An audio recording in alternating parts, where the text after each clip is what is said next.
اعوذ بالله من الشیطان الرجیم بسم الله الرحمن الرحیم. زه د پېښور اګریکلچر یونیورسټۍ سټوډنټ یم. ای ټي سي والا چې کومه فیصله کړې ده د آنلاین کلاسونو په باره کې، موږ نه د هغې خلاف یو او نه د هغې چې کوم دی ضده راوتي یو.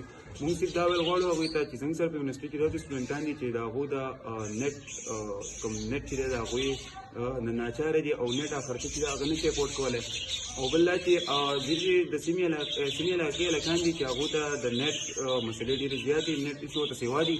زموږ سره چې چترال د ګلګت د بلوچستان کې داسې سیمې علاقې دي چې د هغې علاقې خلکو ته نټ چې کوم دی هغه ډېر زیات مسله ورته وي او ډېر زیات خفه پې هم دي. زموږ سره داسې کنټیکټ وشو او داسې میسیجونه راته کېږي چې دا آنلاین کلاسونو باره کې څه چل وشو، څنګه به کېږي، دا به څنګه چل کېږي. زموږ دغه علاقې کوم دوستان زموږ چې دا ډېر زیات په ټینشن کې دي.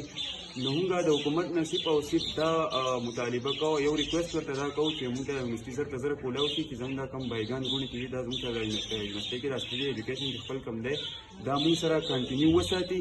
نو دا به زموږ دپاره هم د خوشحالۍ خبره وي او د هغو دپاره هم د خوشحالۍ خبره وي. او موږ دا ویل غواړو چې کوم ټیچر چې دی هغه په کلاس کې کوم لیکچر ډیلیوري کوي نو داسې په آنلاین کلاسونو کې دا ډیلیوري نه کېږي. د دې ایجوکیشن نه چې کوم دی موږ او زموږ کوم علاقې هلکان چې دی دا موږ د دې سبق نه انټچ پاتې کېدی شو. نو پلیز زموږ دپاره یونیورسټي کولا موږ او زموږ کوم علاقې هلکان چې دی دا موږ د دې سبق نه انټچ پاتې کېدی شو. نو پلیز زموږ دپاره یونیورسټي کولا وکړو چې موږ خپل ایجوکیشن چې دی دا موږ برقرار وساتو او په دې خپل سټډي باندې فوکس وساتو.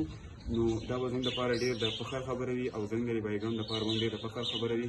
والسلام.